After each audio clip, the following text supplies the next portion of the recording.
Good morning, मेरा नाम सौरभ शर्मा है और आज जो मैं आपको चैप्टर पढ़ाया उसका नाम पीरियोडिक क्लासिफिकेशन ऑफ एलिमेंट। इसका पार्ट 1 में ऑलरेडी कवर कर चुका हूं, जिसमें सबसे पहले अपने डॉबनेट राइट देखा था, उसके बाद देखा था न्यूलैंड लॉ ऑफ ऑक्टेव, उसके बाद जो भाई साहब आए थे उनका नाम था मेंडेलीव्स पीरियोडिक टेबल।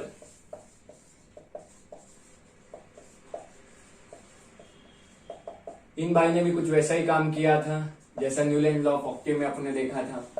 मेंडेलीव ने क्या किया, उस समय 63 एलिमेंट्स नोन थे। कितने? उस समय 63 एलिमेंट्स नोन थे। मेंडेलीव ने एक कार्ड्स लिया। क्या लिया? पैक ऑफ कार्ड लिया। उसने 63 कार्ड्स लिए। उसमें उन्होंने उसका सिंबल, उसका एटॉमिक मास, उसकी प्रॉपर्टीज लिख दी गई। क्या किया उन्होंने? एक कार्ड लिया, उसको उसका सिंबल, उसका एटॉमिक मास, उसकी कुछ प्रॉपर्टीज लिखी उन्होंने। उसके बाद उन्होंने इंक्रीजिंग एटॉमिक मास में अरेंज किया। क्या किया उन्होंने? इंक्रीजिंग एटॉमिक मास में हॉरिजॉन्टल रॉस में रखना शुरू कर दिया।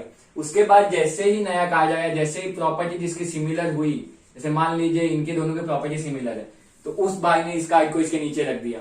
इसी तरह उस भाई ने अरेंजमेंट चालू किया। उन्होंने पूरे 63 कार्ड्स को अरेंज कर दिया। क्या किया उन्होंने? मेंडेलीव भाई साहब ने पीरियोडिक टेबल जो अपना बताया था, उन्होंने एटॉमिक मास पे, इंक्रीजिंग एटॉमिक मास पे एक कार्ड्स में सबकी प्रॉपर्टी से, उसके बाद उन्होंने अरेंज करना शुरू किया। तो उन्होंने क्या देखा कि एक सर्टेन इंटरवल ऑफ टाइम के बाद प्रॉपर्टीज रिपीट हो रही है। क्या बोला मैंने? एक सर्टेन इंटरवल ऑफ टाइम के बाद जो ये उसके नीचे आ रहे थे, उनकी प्रॉपर्टीज सिमिलर आ रही थी। मतलब बोल सकते कि ऐसा ही अपने को न्यूलैंड भाई ने कहा था कि हर 8वां एलिमेंट सिमिलर होगा। इन्होंने 8वां एलिमेंट ऐसा नहीं कहा। इन्होंने क्या कहा? कुछ सर्टेन इंटरवल ऑफ टाइम के बाद, उसकी प्रॉपर्टी सिमिलर हो जाएगी। इसी से उन्होंने पीरियोडिक लॉ दिया। क्या बोला मैंने? Mendeleev periodic law. उन्होंने अपना लॉ दिया कि द प्रॉपर्टीज ऑफ एलिमेंट, ध्यान से सुनना मैं क्या बोल रहा हूं, the properties of element are periodic function. The properties of element are periodic function of their atomic masses। क्या क्या था मेंडेलीव भाई साहब ने? इन्होंने कार्ड लिए, उस पर उन्होंने अरेंज किया। कुछ इंटरवल के बाद प्रॉपर्टीज रिपीट होना शुरू हो गया, तो उन्होंने एक पीरियोडिक लॉ दे दिया अपने को कि जो प्रॉपर्टीज है एलिमेंट की, वो पीरियोडिक फंक्शन है। किसका? एटॉमिक मासेस का। मैंने बताया पीरियोडिक फंक्शन से वो कहना चाहते हैं कि हर कुछ सर्टेन इंटरवल ऑफ टाइम के बाद वो अपनी प्रॉपर्टीज को रिपीट करना शुरू कर देता है। तो उससे इन्होंने अपना लॉ दिया कि एलिमेंट्स अपने प्रॉपर्टीज को रिपीट करते हैं, but after certain interval of time. जबकि न्यूलैंड ने कहा था कि हर 8वां एलिमेंट सिमिलर होगा। इन्होंने एलिमेंट्स के बारे में या नंबर के बारे में कुछ नहीं बताया। इन्होंने क्या कहा कि आफ्टर सर्टेन इंटरवल या फिक्स इंटरवल ऑफ टाइम के बाद एलिमेंट्स अपनी प्रॉपर्टीज को रिपीट करते हैं। क्या करते हैं? रिपीट करते हैं। इसी बेसिस पे जो इनका मेन क्राइटेरिया डिसाइड करने का, इन्होंने खाली एटॉमिक मास को बेस नहीं माना था, इसके ऊपर से उन्होंने अरेंज किया। बट जो इनका मेन था वो फिजिकल और उनकी केमिकल प्रॉपर्टीज का भी ध्यान रखा था। क्या बोला मैंने? उन्होंने मास के बेसिस पे अरेंज किया, उन्होंने लॉ भी दिया अपने को, बट उनका जो मेन क्राइटेरिया था वो खाली एटॉमिक मास नहीं था। उन्होंने उनकी फिजिकल और केमिकल प्रॉपर्टीज पे भी ध्यान दिया था। उन्होंने इस टेबल को बनाने से पहले कुछ केमिकल प्रॉपर्टीज अगर आपने देखना चाहे तो उन्होंने क्या किया था? ऑक्सीजन एंड हाइड्रोजन, मतलब और अच्छा बोलना चाहूं तो हाइड्राइड्स और ऑक्साइड्स। जब अपने ये एलिमेंट ऑक्सीजन के साथ रिएक्ट करेंगे या हाइड्रोजन के साथ रिएक्ट करेंगे, तो जब ऑक्सीजन के साथ बनेंगे तो ऑक्साइड बनाएंगे, जब हाइड्रोजन के साथ देखते हैं तो हाइड्राइड बनाएंगे। उन्होंने क्या किया? एक फिक्स फॉर्मूला बना लिया कि अगर मेरा एलिमेंट इस ग्रुप में आता है, अगर इस टेबल में आता है, ग्रुप और पीरियड में आपको बताता हूं क्या होता है, अगर इस रो में आता है, इस कॉलम में आता है, तो वो उसका एक फिक्स हाइड्राइड होगा, मान लीजिए RH या R2O, और एक फिक्स ऑक्साइड होगा। तो उन्होंने इसको मेन बेसिक ध्यान दिया। अब आप लोग पूछ सकते हैं कि सर उन्होंने ऑक्सीजन और हाइड्रोजन क्यों लिया? ये दोनों एलिमेंट्स बहुत ज्यादा रिएक्टिव होते हैं और ये बहुत इजीली कोई भी दूसरे एलिमेंट के साथ रिएक्ट कर सकते हैं। क्या बोला मैंने? ये दोनों एलिमेंट बहुत ही ज्यादा रिएक्टिव होते हैं और ये इजीली दूसरे कोई भी एलिमेंट के साथ रिएक्ट कर सकते हैं, इसलिए उन्होंने इसको बेस माना था। प्लस एटॉमिक मास तो जो मैंने बताया वो था ही था, तो इसके बेसिस पे उन्होंने एक पीरियड बनाया। अब उन्होंने क्या बोला कि जो ये अपने हॉरिजॉन्टल रोज होंगे और जो वर्टिकल्स कॉलम होंगे, जैसे अपने वर्टिकल्स कॉलम, इनको उन्होंने ग्रुप का नाम दिया था। क्या बोला मैंने कि जो वर्टिकल कॉलम है अपने, उनको इन भाई का कहना था अपने ग्रुप्स बोलेंगे। ठीक है, बहुत बढ़िया। और जो हॉरिजॉन्टल रोस है अपनी, क्या बोला मैंने, हॉरिजॉन्टल रोस मतलब जो ये वाला ग्रुप बनेगा, उसको उन्होंने पीरियड्स बोला था। अभी भी जो अपना लेटेस्ट मॉडर्न पीरियड टेबल या जो अभी अपन जो पीरियड टेबल प्रिफर करते हैं उसमें भी ये कहानी अपनी सेम थी। अपने अभी वर्टिकल कॉलम को ग्रुप कहते हैं और जो हॉरिजॉन्टल रोस थी उनको अपने पीरियड्स कहते हैं। तो इस हिसाब से भाई ने अरेंज किया था। उन्होंने एक अपना टेबल बनाया था। चलिए मैं आपको एक फोटो भी दिखा देता हूं जो आपकी स्क्रीन पे अभी डिस्प्ले हो रही होगी, जो मेंडलीव भाई साहब ने जो पीरियोडिक टेबल बनाया था। चलिए उन्होंने बहुत कुछ बता दिया आपने। अब देख लेते क्या पूरे तरीके से सही थे या इनमें भी कुछ कमियां थी। उसके मेरिट्स डिमेरिट्स देख लेते हैं। क्या बोला मैंने, मेरिट्स मतलब इस टेबल से उन्होंने क्या अच्छा किया था। Predicted existence of elements which were not discovered.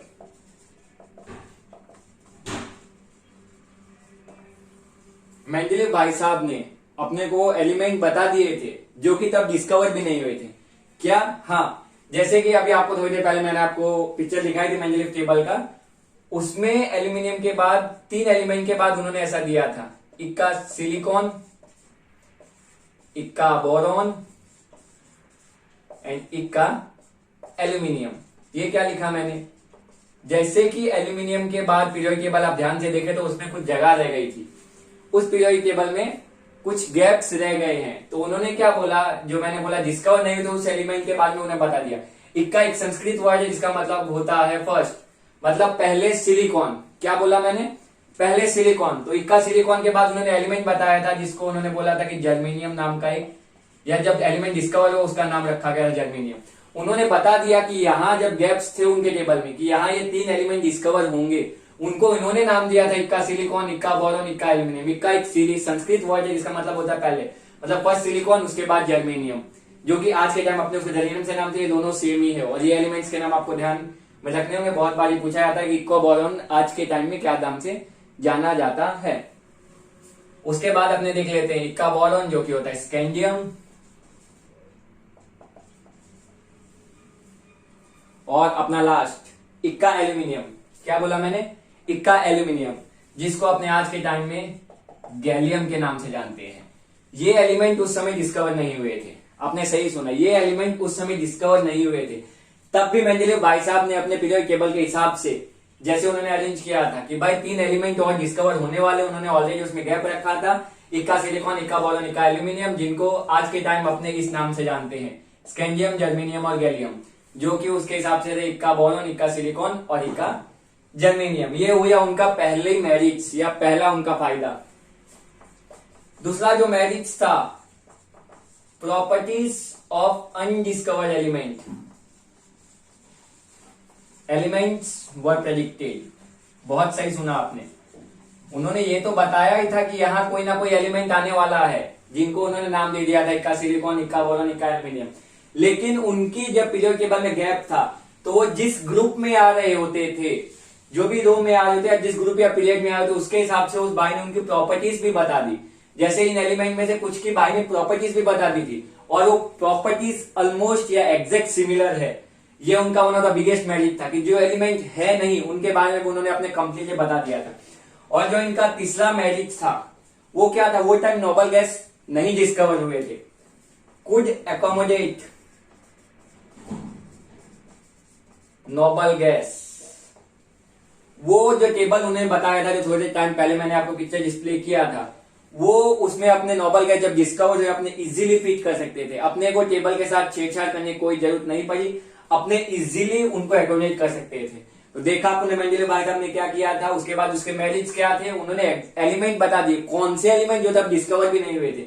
उन्होंने अपने हिसाब से इसका नाम रखा इक्का सिलिकॉन, इक्का बोरॉन, इक्का एल्यूमिनियम, जो कि एक संस्कृत वर्ड है। इक्का का मतलब होता है फर्स्ट सिलिकॉन, तो उसके बाद जर्मेनियम आएगा, इक्का बोरॉन के बाद स्कैंडियम आएगा, इक्का एल्यूमिनियम के बाद गैलियम आएगा। आज के टाइम जो एलिमेंट्स उन्होंने बताए थे वो इस नाम से आने जाते हैं। दूसरा जो उनका मेरिट था, properties of undiscovered elements were predicted. जो एलिमेंट तब डिस्कवर भी नहीं हुए थे, जैसे ये एलिमेंट्स थे, उनकी उन्होंने प्रॉपर्टीज बता दी और वो भी एग्जैक्ट सिमिलर थी। This is one of the biggest merit. Could accommodate noble gas. वो टाइम नोबल गैस डिस्कवर नहीं हुए थे, लेकिन जब डिस्कवर हुए तो अपने को उनके पीरियड के साथ जरा भी छेड़छाड़ करने की जरूरत नहीं पड़ी, अपने उसको इजीली उसमें फिट कर सकते थे। ये उनका था तीसरा मेरिट्स। जैसे कि अपने मेरिट्स देखे तो क्या सब सही बताया था इस भाई साहब ने? नहीं, इनसे भी कुछ गलतियां हुई थी। अगर सब सही होता तो अपने को आगे पढ़ने की जरूरत ही नहीं होती और अपना फाइनल पीरियड टेबल अपने को मिल गया होता। अब अपने पढ़ते डीमेरिट्स कि भाई साहब ने जब इतना कुछ सब कुछ बता दिया, अनडिस्कवर्ड एलिमेंट उसकी प्रॉपर्टीज वहां तक भी बता दिया, तो इनसे क्या गलतियां हो गई? तो सबसे जो पहली गलती इनकी थी वो थी पोजीशन ऑफ आइसोटॉप्स। अब पूछेंगे सर जी आइसोटॉप्स क्या होते हैं? Isotopes are the element which has same atomic number but different atomic mass are known as isotope. Isotope वैसे एलिमेंट होते हैं जिनका एटॉमिक नंबर तो बिल्कुल सेम होता है लेकिन एटॉमिक मास डिफरेंट होता है। जैसे कि चलिए हाइड्रोजन का एग्जाम ले लेते तो हाइड्रोजन के अपने पास 3 आइसोटोप है, प्लूटोनियम, ड्यूटेरियम और ट्राइटेरियम। और क्लोरीन का अपने पास 2 आइसोटोप है, एक 35 और एक 37। तो अगर आइसोटोप, क्या बोला मैंने, आइसोटोप वो होते हैं जिनका एटॉमिक नंबर सेम लेकिन मास डिफरेंट, तो ये सब डिफरेंट मास वाले एलिमेंट हो गए। तो अपने को पीरियोडिक टेबल में बेसिकली 3 हाइड्रोजन दिखने चाहिए थे या फिर 2 क्लोरीन दिखने चाहिए थे, लेकिन आप जानते हैं ऐसा कुछ हुआ नहीं। तो जब एलिमेंट्स अपने एटॉमिक मास पे अरेंज करते हैं तो अपने 3 हाइड्रोजन 2 क्लोरीन दिखने चाहिए थे, लेकिन ऐसा कुछ अपने को पीरियोडिक टेबल में देखने को नहीं मिला, इसलिए उनका था पहला डीमेरिट्स। उसके बाद रॉन्ग पोजीशन ऑफ एलिमेंट। क्या बोला मैंने? Wrong position of element. Cobalt का होता है अपना 58.9 जबकि निकल का होता है 58.7। लेकिन जब आप इनका टेबल देखेंगे मेंडेलीव भाई साहब का, तो उनका कोबाल्ट निकल ऐसा कुछ प्लेसमेंट किया है इन्होंने, ध्यान से अगर टेबल आपको देखेंगे तो इन्होंने एलिमेंट्स को, इन्होंने जैसे कि अपने को बताया, इन्होंने एलिमेंट्स को इंक्रीजिंग एटॉमिक मासेस में अरेंज किया है। तो फिर मेरा कोबाल्ट ज्यादा भारी है एज कम्पेयर टू निकल, मतलब कोबाल्ट बाद में आना चाहिए, लेकिन इन्होंने कोबाल्ट को पहले रख दिया है। और इन्होंने इसका कोई खास अपने को एक्सप्लेनेशन भी नहीं दिया कि ये ट्रेंड्स या ये चेंज इन्होंने क्यों किया है। क्योंकि कोबाल्ट भारी तो एटॉमिक मास, सिंपल सा लॉजिक, एटॉमिक मास ज्यादा तो बाद में आना चाहिए, तो अपना कोबाल्ट बाद में होना चाहिए था, निकल पहले होना चाहिए था। लेकिन इन्होंने इनको पोजीशन चेंज कर दिया और इसका कोई अपने एक्सप्लेनेशन भी नहीं दिया है, खाली अपने टेबल में फिट करने के लिए। जो इसका तीसरा डीमेरिट्स है वो है correct position of hydrogen is not defined. क्या बोला मैंने? हाइड्रोजन को बेसिकली रखा गया है एल्केली मेटल्स में, हाइड्रोजन को एल्केली मेटल्स में रखा गया है। क्यों? क्योंकि उसके तरह कंपाउंड बना था। जैसे मान लीजिए Na का एग्जांपल लेते हैं, Na भी उसी ग्रुप में है, तो Na बनाएगा NaCl तो H बनाएगा HCl, ये बनाएगा Na2O तो ये बनाता है H2O। इसी तरह ये उसके सिमिलर प्रॉपर्टीज दिखाता है, इसलिए इसको एल्कली मेटल्स में रखा गया है। पर आइए थोड़ी बात हेलोजन की कर लेते हैं। क्या बोला मैंने? थोड़ी बात हेलोजन की कर लेते हैं। जैसे हेलोजन डाई एटॉमिक होता है 2Cl2, वैसे ही हाइड्रोजन H2 बनाता है, मतलब ये प्रॉपर्टी इसके भी सिमिलर है, वो डाई एटॉमिक मॉलिक्यूल भी बना सकता है। जबकि अपना हेलोजन कुछ मेटल के साथ आयोनिक कंपाउंड बनाता है, कुछ मेटल के साथ आयनिक कंपाउंड बनाता है। सिमिलरली हाइड्रोजन भी कुछ एटम के साथ आयनिक कंपाउंड बनाता है। जैसे कि अपने ये कुछ के साथ कोवैलेंट कंपाउंड बनाते हैं, सिमिलरली अपना हाइड्रोजन भी कुछ एलिमेंट के साथ कोवैलेंट कंपाउंड बनाते हैं। तो जैसे कि हाइड्रोजन की प्रॉपर्टी सिमिलर एल्केली मेटल्स के साथ, वैसे ही हेलोजन की प्रॉपर्टीज भी सिमिलर हाइड्रोजन के साथ, इसलिए हाइड्रोजन की करेक्ट पोजीशन पीरियोडिक टेबल में डिफाइन नहीं हुई।